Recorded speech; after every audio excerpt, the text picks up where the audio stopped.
오늘 말씀 주제는 시냇가에 심긴 나무라는 주제로 함께 보겠습니다. 저는 시편 1편을 생각하면 가장 먼저 여러분 그 기도원 협회에서 나눠준 아주 작은 신약 성경과 시편이 있었던 아주 작은 포켓 성경이 늘 생각이 납니다. 군에 다녀온 분들은 이 성경책을 아마 한 번쯤은 다 받아보셨을 거라고 생각이 됩니다. 저도 훈련소에서 이 성경책을 받아서 건방 주머니에다가 이 성경책을 넣고 말씀을 보았던 적이 있습니다. 저는 그 작은 성경책을 가지고 군대에서 훈련받는 한 달 동안 신약을 2번 읽고 시편을 3번 읽었던, 저에게는 처음으로 성경을 좀 도전해서 읽었던 시간이 21살 때였습니다. 그리고 특별히 시편의 표현들이 너무 좋아서 그 당시에는 이 성경에 나오는 시편의 말씀 구절들을 입에 담고 읊조리는 마음으로 또 말씀을 가까이 한 적도 있습니다. 아마 여러분들 중에서도 말씀을 암송하는 분들 중에서도 특별히 시편 1편의 표현들 그리고 이 말씀 구절을 암송하는 분이 계실 거라고도 생각이 됩니다. 먼저 시편을 소개한다면 시편은 총 몇 편으로 되어 있냐면 150편으로 이루어져 있습니다. 중세 수도원에서는 이 시편 150편 전체를 한 달에 한 번씩 전체를 암송을 합니다. 이 말은 일상생활에서 시편과 함께 해야만이 한 달 동안 그 말씀을 가까이의 암송이 가능하다라는 이야기입니다. 여러분, 시편의 구조를 보면 시편은 시이기도 하고 노래이기도 하며 노래이면서 기도이기도 합니다. 그래서 시편을 보면 우리 인간의 모든 감정이 다 녹아져 있는 말씀으로 여겨집니다. 그래서 하나님께서는 찬송과 탄식과 간구와 감사가 기록되어 있는 시편을 많은 사람들이 어찌 보면 좋아할 수 있도록 우리에게 말씀으로 주셨습니다. 16세기 종교개혁가였던 존 칼빈은 오직 이 시편만을 예배 찬송으로 사용하기도 했습니다. 그래서 이 종교개혁을 그 뜻을 쫓는 교회 중에서는 우리가 이렇게 성경책에 있는 찬송가, 옛날이든 지금이든 이 찬송가를 전혀 부르지 않고 시편으로 만들어진 찬송을 부르는 교회도 있습니다. 이게 모르는 얘기가 아니라 저희 노회 안에 시찰 중에서도 이 시편만 부르는 교회가 있습니다. 그만큼 시편을 중요하게 여기겠다라는 마음을 갖는 교회이기도 하죠. 종교개혁자였던 마틴 루터는 시편을 작은 성경이라고 말하고 이 구약 전체를 요약한 것이 시편이다라고도 말을 했습니다. 존 칼빈은 영혼의 거울이다. 그래서 이 시편의 말씀을 보면 내 영혼을 볼 수 있는 말씀이기도 하다라고 해서 시편을 굉장히 중요하게 여깁니다. 여러분, 그렇기 때문에 우리는 시편을 자주 접하고 시편의 말씀을 더 귀하게 여깁니다. 그 중에서 가장 기본적이고 시편 전체를 어우르고 있는 1편의 1절을 많은 사람들이 참 좋아합니다.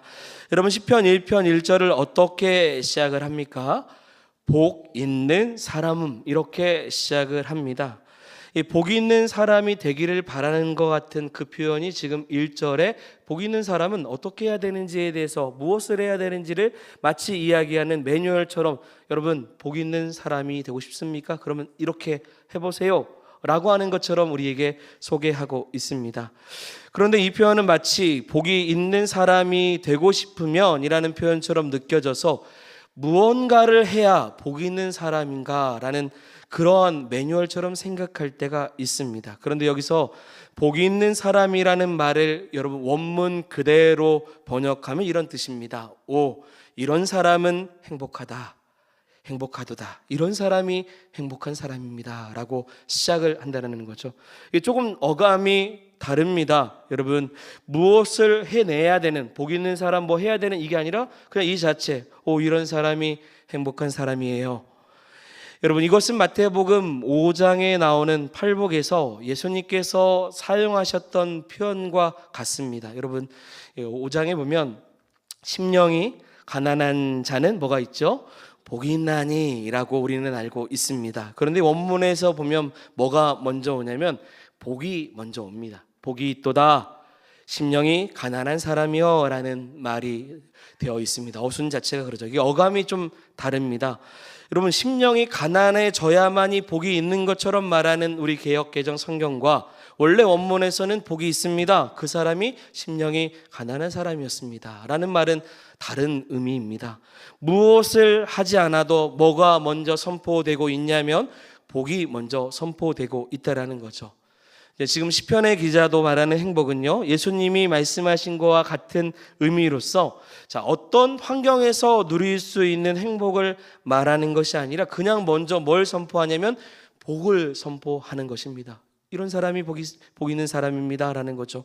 그래서 복 있는 사람은 무엇을 해내야 하는 것처럼 말하지 않고 오히려 무엇을 하지 않아도 마치 무엇을 하지 않아야 될 것을 그 다음에 1절 다음의 표현으로 나오는 것입니다. 우리 1절 같이 전체를 읽어보겠습니다. 자, 읽겠습니다.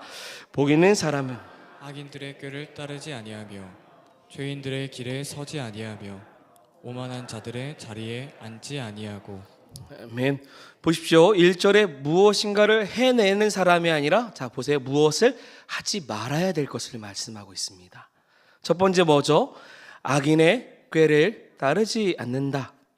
여러분 여기서 꾀라고 하는 이 단어는 영어 성경에서는 컨설이라는 게 우리 컨설팅 보통 그 단어로 많이 이해하는데 조언이라는 단어를 사용하고 있습니다. 그래서 표현 그대로 악인의 꾀라는 말은 뭐냐면 악인들이 우리의 삶에 대해 조언하는 것을 따르지 말라.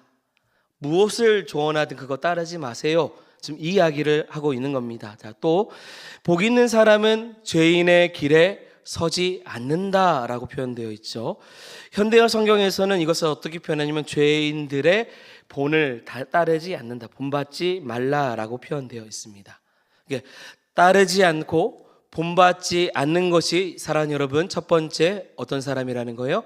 복 있는 사람이라는 것입니다. 이게 복 있는 사람의 특징이에요. 무엇을 해내는 사람이 아니라 먼저 무엇을 하지 말아야 되는 사람들, 이런 복이 있다라는 거죠. 그런데 성경은 먼저 우리가 무엇을 먼저 하지 말아야 될 것을 말하면서 이 말씀을 좀 보면서 묵상하면서 한 가지 의문점을 갖게 합니다. 그게 뭐냐면 여러분 보십시오. 악인의 꾀와 그리고 죄인의 길의 차이가 과연 무엇일까? 왜 이렇게 나눴을까? 악인과 죄인은 같은 느낌인데 꾀와 길은 이렇게 표현하면서 성경이 왜 이렇게 나갔을까라는 것을 의문점으로 생각해 봐야 된다는 거죠. 여러분 악인들의 꾀라는 것은 여러분 생각해 보십시오. 아직 일어나지 않는 일에 대한 것을 말하는 겁니다. 조언을 하지만 아직 그 일은 일어나지 않았습니다. 죄인의 길은 좀 다릅니다. 죄인의 길은 이미 일어난 일에 대한 이야기를 하고 있는 것입니다. 그것은 생각하고 그리고 행동하는 것에 대한 의미를 담고 있습니다. 꾀라는 건 생각하는 거고요. 또 하나는 길이라는 것은 그것을 행하는 것입니다. 또 하나 뭐 있습니까? 오만한 자의 자리에 앉지 않는다라는 거죠. 이것은 안주하는 것에 대한 삶을 의미하고 있습니다. 여러분 생각해 보면 생각과 행동과 안주하는 것은 다 연결되어 있습니다. 이것은 그 인생에 뭐가 안 계시냐면 하나님이 안 계신다라는 그 의미를 담고 있는 표현입니다. 자, 시편의 3절과 4절의 말씀입니다. 이게 시편에 있는 3절 4절 말씀입니다. 같이 읽어보겠습니다. 악인은 그의 마음의 욕심을 자랑하며 탐욕을 부리는 자는 여호와를 배반하여 멸시하나이다. 악인은 그의 교만한 얼굴로 말하기를 이를 감찰하지 아니하신다 하며 그의 모든 사상에 하나님이 없다 하나이다. 아멘. 이 말씀에서 비추어 보면 하나님이 없다고 조롱하며 살아가는 사람들의 그 마음에 뭐가 있냐면 욕심과 탐욕이 자리 잡고 있다라는 거예요. 이런 사람들은 행복을 세상 속에서 찾습니다. 자신의 욕망 속에서 찾아요. 그리고 그 행복을 위해서 쾌락을 즐기기 시작합니다. 그런데 시편 1편 1절에 이런 삶을 살지 않고자 하는 사람에게 뭐가 있다고 말하냐면 복이 있다고 말씀하시는 겁니다. 여러분 어디에서 행복을 찾습니까? 여러분들은 어디에서 즐거움을 찾고 있습니까? 복이 있는 사람이 되기를 원한다면 이런 인생의 걸음에서 우리가 더욱더 이 세상을 쫓는 걸음에서 나와야 할 것입니다. 하지만 안타깝게도 이 땅에 살아가는 모든 인생은 이런 모습을 가지고 살아가요. 하나님 없는 것처럼 살아가며 세상의 즐거움이 전부인 것처럼 살아갑니다. 그리고 넓은 길로만 가려고 하죠. 하나님을 떠나는 인생을 살아가려고 합니다. 그런데 오늘 시편의 기자는 말합니다.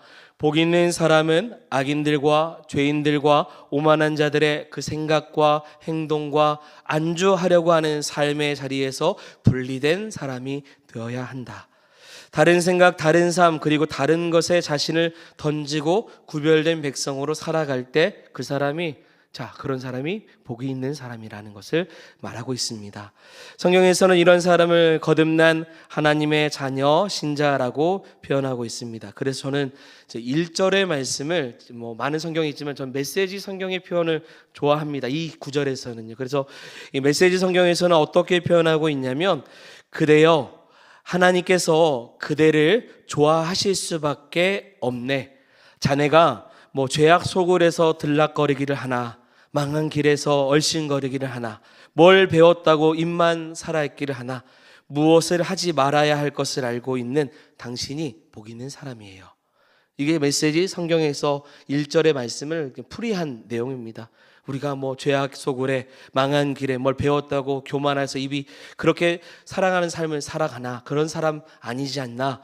무엇을 하지 말아야 될 것을 알고 있다면 그 사람이 여러분 진정한 복 있는 사람이라는 것입니다. 여러분 복 있는 사람이 되기를 원합니다. 그러려면 내 안에 마땅히 무엇을 하지 말아야 될지를 먼저 기억할 수 있는 성도들이 되기를 원합니다. 그러면서 복 있는 사람이 해야 할 일이 무엇인지를 2절에 이렇게 친절하게 잘 소개하고 있습니다. 같이 2절 띄워주시고 읽겠습니다. 오직 여호와의 율법을 즐거워하여 그의 율법을 주야로 묵상하는도다. 아멘. 복 있는 사람이 해야 될 첫 번째는 뭐냐면 율법을 해야 돼요? 즐거워해야 된다는 것입니다.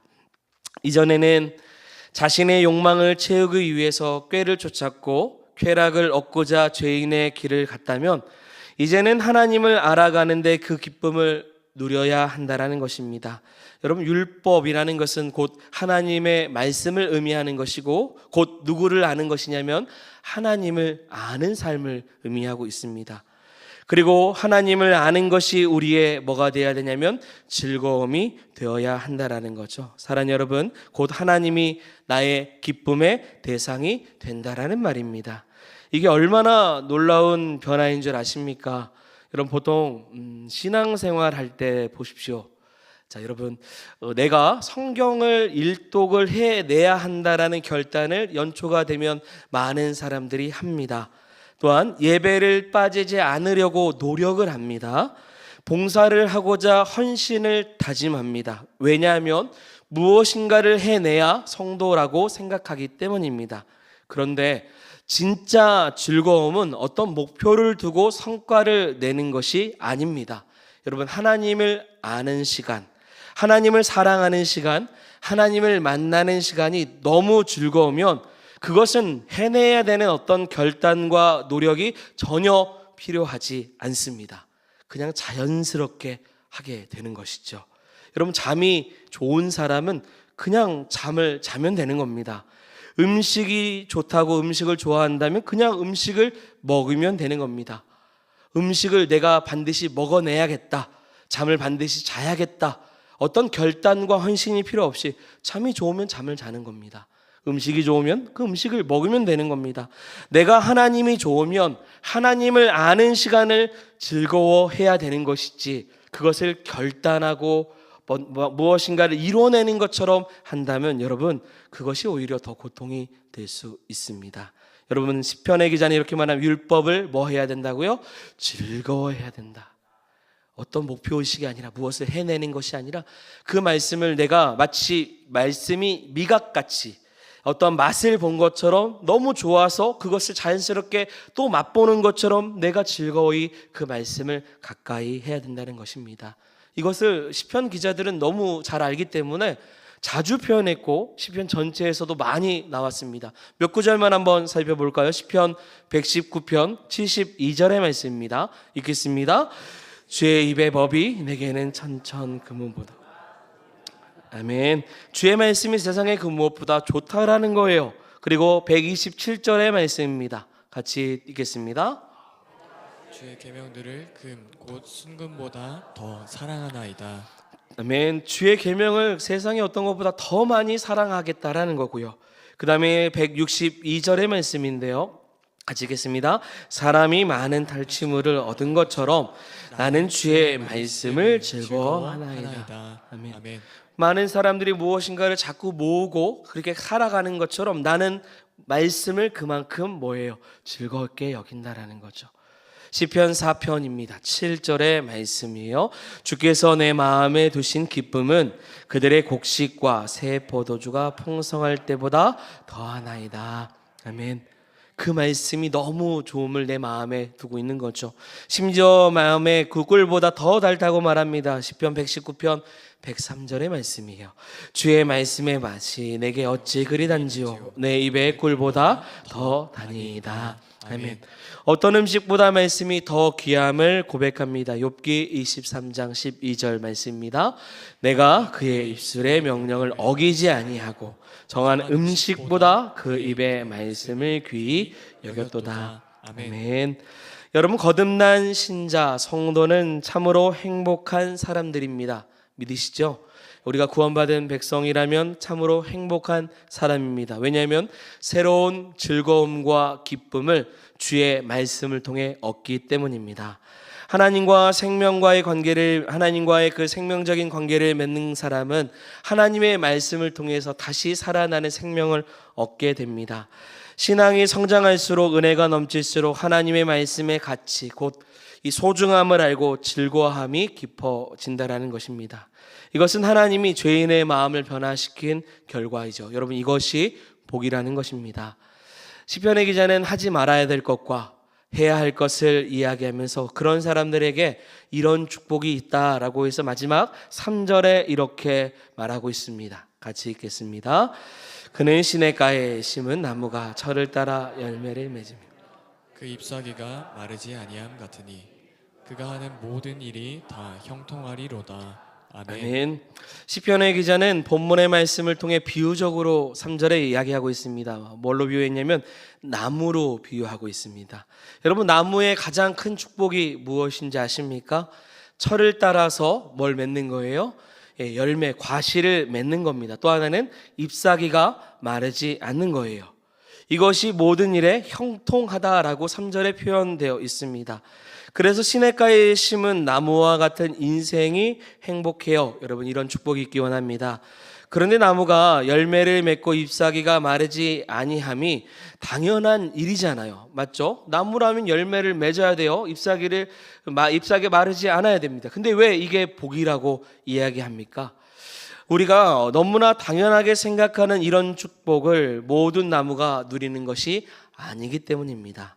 나무라고 다 잎사귀가 풍성하고 또한 열매를 많이 맺는 것이 아닙니다. 어떤 나무가 이러한 결실을 맺냐면 보십시오. 시냇가에 심긴 나무가 이런 축복을 얻는다라는 거예요. 이 말이 무슨 의미인지를 여러분 분명히 알아야 됩니다. 이 나무의 뿌리가 어디에 닿고 있냐면 시냇가에 물에 닿고 있다라는 것입니다. 그래서 시냇가에 심겨진 나무예요. 여러분, 가장 맛있는 과일이 무엇이냐면 사실은 제철 과일입니다. 왜냐하면 인위적으로 만들지 않고 그 모든 과정이 순조롭기 때문입니다. 열매를 맺는다라는 것은 그 나무가 잘 자라고 있고 때에 따라서 그 열매가 온전하게 맺어졌다라는 것입니다. 말씀이 심겨진 삶은요, 자, 여러분과 저입니다. 말씀이 심겨진 삶은 추억을 회상하면서 사는 사람들이 아닙니다. 자, 이게 무슨 얘기냐면 이전에 왕년에 예전에 받은 그 은혜의 말씀만 되새기며 사는 사람이 아니라는 거예요. 제철 과일처럼 날마다 내게 공급해 주시는 그 은혜로 열매를 맺는 축복을 누리는 삶이라는 것입니다. 어떤 사람이 진짜 복 있는 사람이냐면 주시는 말씀을 그 주간에 놓치지 않고 자신의 영양분으로, 영적 영양분으로 소화하는 사람들입니다. 그러면 열매가 제철 과일처럼 아름답게 되고 맺어지는 귀한 축복이 있습니다. 잎사귀가 마르지 않는다라는 것은 여러분 시들지 않는다라는 거잖아요. 그런데 이 말은 어려움이 비껴갔다라는 의미는 아닙니다. 시냇가에 심겨졌기 때문에 견딜 수 있다라는 의미예요. 모든 나무가 똑같은 시련을 같이 경험합니다. 그러나 똑같은 시련 속에서 똑같은 은혜도 경험해요. 비가 오면 맞고 가뭄이 오면 견뎌야 돼요. 그런데 문제는 정도의 차이가 아니라 견디는 힘입니다. 그런데 오늘 말씀해 보니 그 나무가 견딜 수 있는 그 근원, 생명의 근원이 뭐냐면 어디에 심겨져 있습니까? 시냇가에. 여기서는 이 시냇가는 결국 말씀의 은혜이죠. 생명의 말씀에 그 뿌리를 두고 있는 겁니다. 자, 이 말씀이 예레미야 17장 7절에 이렇게 표현이 되어 있어요. 같은 말씀이라고 생각이 되어서요. 같이 읽겠습니다. 그러나 여호와를 의지하여 여호와를 의뢰하는 그 사람은 복을 받을 것이다. 그는 물가에 심겨진 나무가 그 뿌리를 강변에 뻗치고 더위가 올지라도 두려워하지 아니하며 그 잎이 청청하며 가무는 해에도 걱정이 없고 결실이 그치지 아니함 같으리라. 아멘. 아멘. 강가의 물결에 시냇가에 뻗쳐져 있는 나무는 두려워할 일이 없다. 이것이 마치 무엇 같냐면 여호와를 의지하는 것과 의뢰하는 것. 그런 사람이 복을 받는다는 거죠. 왜 고통이 다가와도 견디는 것이 가능합니까? 여호와를 의뢰하기 때문이라는 거예요. 더위가 몰려와도 물가에 심겨진 나무는 그 뿌리가 강변에 있기 때문에 여러분 죽지 않습니다. 이처럼 자, 오늘 말씀 다시 보시면 오직 여호와의 율법을 즐거워하여 주야로 묵상하는 사람은 여러분 고난을 견딜 힘이 있고요.